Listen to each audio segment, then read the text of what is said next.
Hello दोस्तों, कैसे हैं आप सभी। उम्मीद करता हूं आप सभी बहुत ही अच्छे होंगे। तो आज के इस वीडियो में हम पढ़ने वाले हैं क्लास 12 फिजिक्स का बहुत ही इंपॉर्टेंट टॉपिक जो है भैया विभव प्रवणता किसे कहते हैं, इसका परिभाषा क्या होता है, इसका मात्रक क्या होता है, इस वीडियो में हम समझेंगे। और उसके बाद हम समझेंगे भैया कि विभव प्रवणता तथा विद्युत क्षेत्र की तीव्रता में क्या संबंध होता है। इस वीडियो में हम ये दो टॉपिक को कंफर्म करेंगे, क्लियर करेंगे और मैं विश्वास दिलाता हूँ बहुत ही आसानी तरीके से आपको समझ में आएगा। तो चलिए दोस्तों अपने टॉपिक को करते हैं। तो सबसे पहले हम जान लेते हैं कि विभव प्रवणता कहते किसे हैं, इसका परिभाषा क्या होता है। तो देखिए यहाँ पे हमने परिभाषा लिख दिया है। अब ये परिभाषा में हमें क्या बताया गया है, हमें यही बताया गया है कि इसका जब फॉर्मूला यहाँ पे लिखा जाएगा तो आपको समझ में आ जाएगा। तो सबसे पहले इसका फॉर्मूला लिखते हैं। तो याद रखेंगे विभव प्रवणता होता है विभव प्रवणता। विभव प्रवणता को हम ई से दर्शाते हैं, ठीक है। तो विभव प्रवणता ई इक्वल टू होता है विभव में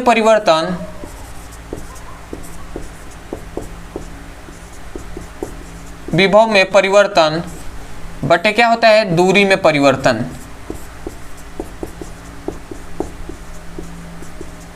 ठीक है, तो इन दोनों को आपको याद रखना है कि विभव प्रवणता इक्वल टू होता है विभव में परिवर्तन बटे दूरी में परिवर्तन। अब आपको थोड़ा सा बात ये ध्यान देना है कि विभव में परिवर्तन कब होगा, मतलब विद्युत क्षेत्र के दिशा के अनुदिश। मतलब मान लेते हैं कोई भी विद्युत क्षेत्र है, कोई भी क्या है भैया विद्युत क्षेत्र है। तो विद्युत क्षेत्र के दिशा के अनुदिश ही क्या होना चाहिए, दिशा के अनुदिश ही विभव में परिवर्तन होना चाहिए और दूरी में परिवर्तन होना चाहिए। तो उसे ही हम विभव प्रवणता कहते हैं। मतलब हम इसका डेफिनेशन कैसे कर सकते हैं, तो डेफिनेशन बहुत ही सिंपल है। हम कह सकते हैं कि विद्युत क्षेत्र के दिशा के अनुदिश, क्या हमने कहा कि विद्युत क्षेत्र के दिशा के अनुदिश दूरी में परिवर्तन के साथ साथ विभव में परिवर्तन के दर को हम विभव प्रवणता कहते हैं। समझ में आया ना। देखिए आपको समझना चाहिए, इससे होता है कि रटना नहीं है, आपको समझ के याद करेंगे तो आपको याद हो जाएगा। सबसे पहला पॉइंट्स आपको ये बोलना है, ठीक है। मैं एक पॉइंट्स बना दे रहा हूं, दूसरे में आपको ये पॉइंट्स, तीसरे में आपको ये पॉइंट्स और चौथे में फिर से ये पॉइंट्स बोल देना है। देखिए आप कैसे हमने बोला, हमने कहा कि विद्युत क्षेत्र के दिशा के अनुदिश, विद्युत क्षेत्र के दिशा के अनुदिश दूरी में परिवर्तन के साथ साथ विभव में परिवर्तन के दर को विभव प्रवणता कहते हैं। समझ में आया ना। मतलब जैसे जैसे क्या होगा विद्युत क्षेत्र के दिशा के अनुदिश दूरी में परिवर्तन होगा, दूरी में परिवर्तन होगा तो दूरी में जब परिवर्तन होगा ना उसकी साथ ही साथ विभव में परिवर्तन होना चाहिए। तो विभव में परिवर्तन की जो दर होता है उसे हम विभव प्रवणता कहते हैं। तो आशा करते हैं आप डेफिनेशन बोल देंगे। क्या बोलेंगे, आप कहेंगे कि विद्युत क्षेत्र के दिशा के अनुदिश दूरी में परिवर्तन के साथ साथ विभव में परिवर्तन के दर को विभव प्रवणता कहते हैं। तो यही तो हमने डेफिनेशन लिखा है। हमने क्या लिखा है कि विद्युत क्षेत्र के दिशा के अनुदिश दूरी में परिवर्तन के साथ साथ विभव में परिवर्तन के दर को क्या कहते हैं, विभव प्रवणता कहते हैं। तो आशा करते हैं आपको डेफिनेशन समझ में आ गया होगा, ठीक है। तो मैं इसको थोड़ा सा मिटा दे रहा हूं क्योंकि ये तो मैंने समझाने के लिए ऐसे लिख दिया है। अब ये जो हुआ आपका, ये हो गया आपका फॉर्मूला। तो मैं इस कलर से थोड़ा सा डॉटेड इसको कर दे रहा हूं क्योंकि आपको थोड़ा सा समझ में आएगा कि ये फॉर्मूला है, ठीक है। इसको तो हमने अब अगर संकेत रूप में हम लिखे तो संकेत रूप में क्या लिख सकते हैं कि ई हम लिख देंगे, ठीक है। अब ध्यान दीजिएगा ई विभव प्रवणता हो गया। अब विभव में परिवर्तन, विभव परिवर्तन को हम डेल भी लिखेंगे। आप याद रखेंगे इसको माइनस हम लेंगे और याद रखेंगे दूरी में परिवर्तन को हम लिखेंगे डेल एक्स, ठीक है। आप इसको अब यहाँ पे आपको ध्यान देना है, ये डेल भी क्या है भैया, तो विभव में परिवर्तन है और डेल एक्स क्या है, दूरी में परिवर्तन। अब आप सोच रहे होंगे कि भैया ये फॉर्मूला आया कैसे, तो आया कैसे इसको हम जान लेते हैं। उसके बाद हम देखेंगे कि जो विभव प्रवणता और विद्युत क्षेत्र की तीव्रता के बीच क्या संबंध होता है। तो इसको हम जान लेते हैं कि ये कैसे आया। तो बहुत ही सिंपल है भैया कि आपको एक फिगर समझना होगा और यही फिगर से आपको विद्युत क्षेत्र की तीव्रता के बीच संबंध बताया जाएगा। तो ये फिगर आपको बताया जाएगा। ध्यान देने वाली बात है कि यहाँ पे हम एक बिंदु है जहां O है जो बिंदु, अब इस बिंदु पर हम प्लस क्यू आवेश ले लेते हैं। अब इस बिंदु से हम x अक्ष के दिशा में हम क्या, मतलब ये कह रहे हैं कि विद्युत क्षेत्र की दिशा के अनुदिश, यही तो हम कह रहे थे कि ये मान लेते हैं जब आवेश है तो इसके चारों ओर विद्युत क्षेत्र उत्पन्न होगा। तो ये विद्युत क्षेत्र की दिशा के अनुदिश हम दो पॉइंट्स लेते हैं, ठीक है। दो पॉइंट्स लेंगे, एक है ए पॉइंट्स, एक है बी पॉइंट्स। ये दो बिंदु है ए और बी। अब ध्यान देने वाली बात है ये कि ए से मतलब यहां से यहां तक की दूरी है वो है x, ठीक है।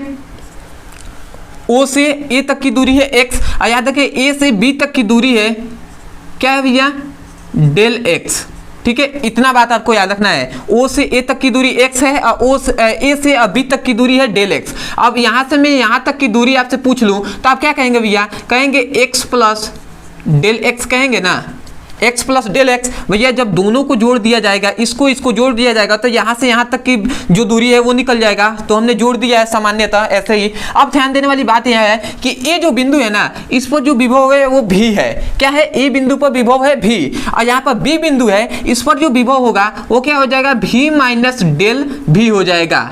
मतलब बड़े विभव में से छोटे विभव को घटा दिया गया है, मतलब v माइनस डेल v। तो आशा करते हैं इतनी पॉइंट्स आप समझ गए होंगे। अब इसी पर हम एक फॉर्मूला लगाते हैं, उसको आपको ध्यान देना है। सबसे पहले यदि हम इस फॉर्मूले पे इसका मान रखते हैं तो विभव प्रवणता के लिए हम e लिख देंगे। उसके बाद भैया यहाँ पे कहा गया विभव में परिवर्तन, तो विभव में परिवर्तन क्या हो जाएगा, तो ये दो विभव है, तो विभव में परिवर्तन के लिए हम लिखेंगे, पहला विभव है v माइनस डेल v, अब बीच में माइनस देंगे, इसको हम लिखेंगे तो ये हमने लिख दिया v। ठीक है, क्योंकि परिवर्तन जब होता है तो माइनस हम लिखते हैं, तो ये हो गया। ठीक है, यहाँ पे आप चाहें तो कोष्ट लगा सकते हैं या नहीं भी लगाएंगे तो कोई दिक्कत नहीं है। ठीक है, आपको समझना चाहिए कि हाँ भैया ये एक पार्ट है, ये एक पार्ट है। ठीक है, उसके बाद दूरी में परिवर्तन, तो दूरी में कहाँ है भैया, तो यही ना दूरी है, तो भैया कुल दूरी में से इस दूरी को घटा देंगे। ठीक है, तो भी ना परिवर्तन निकलेगा, तो हम लिख दे रहे हैं x minus x plus del x और माइनस एक्स। ठीक है, इसमें से इसको घटा दिए और इसमें से इसको घटा दिए। अब थोड़ी सी आपको यहाँ पे ध्यान देने वाली क्या बात है, इसको ध्यान दीजिएगा। यहाँ से देखिए v से v कैंसिल हो जाएगा, क्योंकि ये प्लस में है, ये माइनस में है और ये प्लस में है, कैंसिल हो जाएगा। और यहाँ से आपको ये भी पॉइंट ध्यान देना है कि x यहाँ पे माइनस में है, इधर प्लस में है, तो ये भी दोनों कैंसिल हो जाएंगे। देख रहे हैं ना, ये दोनों कैंसिल हो जाएंगे। अब यहाँ पे क्या बचा, हमें यहाँ पे बचा कि e इक्वल टू क्या बचा, यहाँ पे मैं लिख दे रहा हूँ e equal to minus del v बचा, इधर क्या बचा, डेल x बचा। यही ना दोनों बचा, यही तो हमने फॉर्मूला यहाँ पे लिखा है, ध्यान दीजिएगा, यही तो फॉर्मूला है ना। तो इसको मैं यहाँ पे लिख दूंगा प्रूव्ड।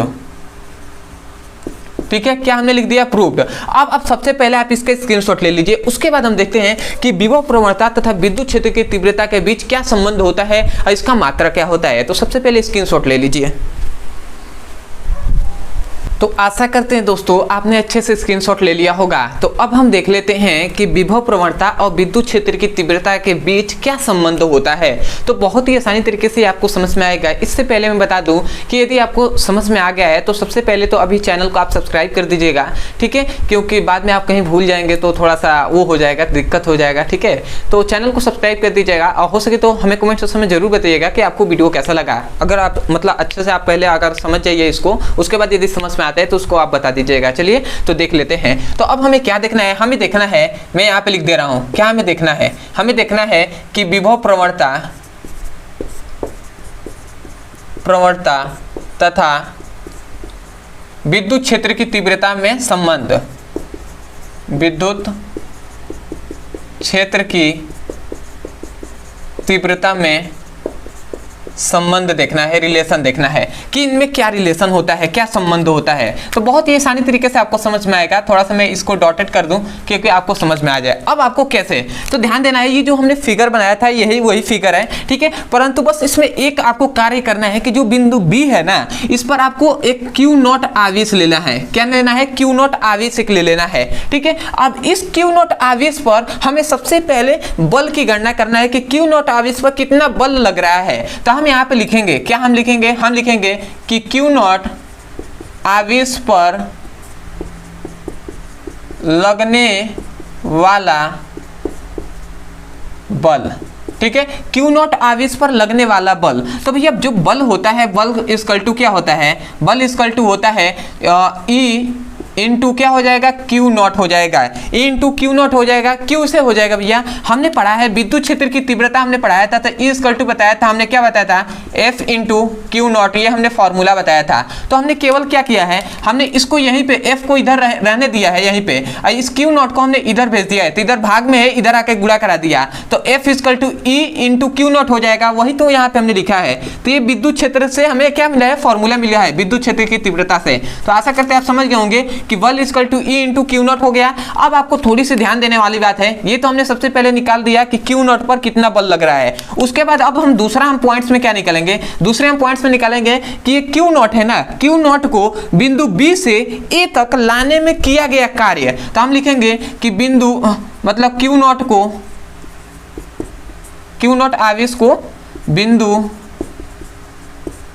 बी से ए तक लाने में किया गया कार्य, मतलब बिंदु B से A तक लाने में किया गया कार्य। तो ध्यान दीजिएगा, यहाँ से B से A तक ला रहे हैं तो ये छोटा कार्य है, तो छोटा कार्य है ना, इसीलिए हम यहाँ पे क्या लिखेंगे, इसलिए हम यहाँ पे लिखेंगे डेल W। W क्या है, वर्क है, कार्य है, और डेल हमने लगा दिया क्योंकि ये छोटा कार्य हम निकाल रहे हैं। तो डेल W इक्वल टू कार्य बराबर क्या होता है, बल गुणे विस्थापन होता है। तो हम यहाँ पे बल F लिख देंगे, फोर्स है बल, और गुणे विस्थापन। विस्थापन कितना हो रहा है, तो B से A तक ला रहे हैं ना, तो दूरी इसका विस्थापन कितना है भैया, तो डेल X है। तो मैं यहाँ पे लिख दूंगा डेल एक्स, डेल एक्स लिख देंगे। परंतु आपको थोड़ा सा ध्यान यहाँ पे देना है। क्या ध्यान देना है कि देखिए यहाँ पर भी प्लस क्यू आवेश है, और यहाँ पर भैया ये प्लस क्यू आवेश की ओर ये क्या हो रहा है, जा रहा है, इधर से इधर ही हम ले रहे हैं। तो भैया विपरीत आवेश लगेगा, इधर से भी कुछ फोर्स लगेगा ना, जब इस आवेश को हम इधर ले जाएंगे तो इधर से भी फोर्स लगेगा।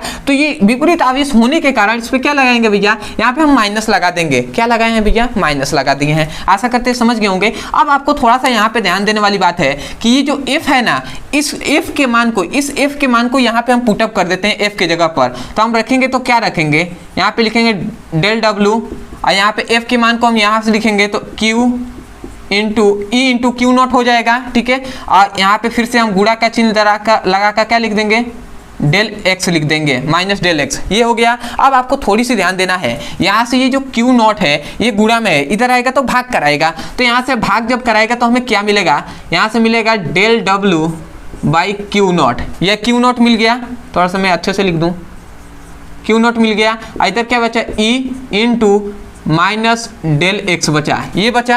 अब आपको थोड़ा सा यहाँ से ध्यान देना है, ये सॉल्यूशन है इसको। अब आपको थोड़ा सा, चूंकि हम जानते हैं कि V equal to W by Q होता है, ठीक है, मतलब विद्युत विभव इक्वल टू होता है कार्य बटे आवेश होता है, मतलब कार्य बटे आवेश होता है ना, V equal to W by Q. तो यहाँ पे भी कार्य है और नीचे आवेश है, तो इन दोनों की जगह पर हम क्या लिख सकते हैं, V लिख सकते हैं ना, ठीक है। तो हम यहाँ पे लिख दे रहे हैं V, ठीक है। तो यहाँ पे हम लिखेंगे तो V, तो भाई W छोटा कार्य है तो छोटा ही तब V लिखेंगे ना, तो हम यहाँ पे लिख दे रहे हैं V। अब आपको थोड़ा सा ध्यान देना है कि इनकी जगह पर हमने V लिख दिया, उसके बाद ये है E, तो हमने E लिख दिया, इंटू क्या हो गया, माइनस एक्स हो गया, माइनस डेल एक्स, ये हमने लिख दिया, ठीक है। आशा करते हैं आप समझ रहे होंगे। उसके बाद ध्यान देने वाली बात है, इधर ही गुणा में है, इधर आएगा तो भाग कराएगा ना, तो यहाँ से ये भाग कराएगा तो ई डेल भी, और ये भाग कराएगा तो ये क्या हो जाएगा, माइनस डेल एक्स, ठीक है। तो इस माइनस को नीचे लिखे या यहाँ पे लिखे, बात दोनों एक ही है, इसको हमने यहाँ पे ई लिख दिया। अब इसी फॉर्मूले को हम अगर इस तरह से थोड़ा सा उलाट कर लिखें, ठीक है, ये तो आपका प्रूफ हो ही गया है, परंतु इसको मैं इस प्रकार लिखूँ तो डेल भी माइनस डेल एक्स, यही तो फॉर्मूला हमने प्रूफ भी कराया था, और यही तो फॉर्मूला है विभव प्रवणता का। तो देखिए यहाँ पे हमने क्या बताया था कि विभव प्रवणता और विद्युत क्षेत्र की तीव्रता के बीच संबंध। तो विभव प्रवणता यहाँ पे भी है, मतलब विद्युत विभव, और यहाँ पे क्या है, ई है, मतलब विद्युत क्षेत्र की तीव्रता के बीच यहाँ पे संबंध स्थापित हो गया। तो इसी को आपको यहाँ से प्रूफ करना होता है, यदि आपको पूछ लिया जाता है कि विभव प्रवणता और विद्युत क्षेत्र की तीव्रता के बीच क्या संबंध होता है, तो यही भैया इसका संबंध है। तो आशा करते हैं कि भैया विभव प्रवणता और विद्युत क्षेत्र की तीव्रता के बीच इनका जो संबंध है वो आपको अच्छे से समझ में आ गया होगा। तो मैं यही कहूंगा, यदि समझ में आया है तो सबसे पहले तो मैंने पहले भी कहा है और अभी कह रहा हूं कि भैया चैनल को सब्सक्राइब कर दीजिएगा। और बहुत से ऐसे स्टूडेंट हैं जो बहुत ज़्यादा अच्छे से सपोर्ट कर रहे हैं, ठीक है, अच्छे कमेंट्स करते हैं, उनके जो उच्च विचार उसमें समझ में आता है कि वो भैया कितने अच्छे सोच है उनके, ठीक है। तो बहुत अच्छा लगता है। तो आप भी हो सके तो अपने कमेंट सेक्शन में हमें जरूर बताइएगा कि आपको समझ में आया है या नहीं आया है, तो भी आप बता सकते हैं, ठीक है। और समझ में आया तो सबसे पहले तो एक लाइक तो बनता ही है, लाइक कर दीजिएगा, हो सके तो चैनल को सब्सक्राइब कर दीजिएगा। तो चलिए दोस्तों, आज के लिए इतना ही, मिलते हैं अगली वीडियो में, तब तक के लिए धन्यवाद। जय हिंद, जय भारत।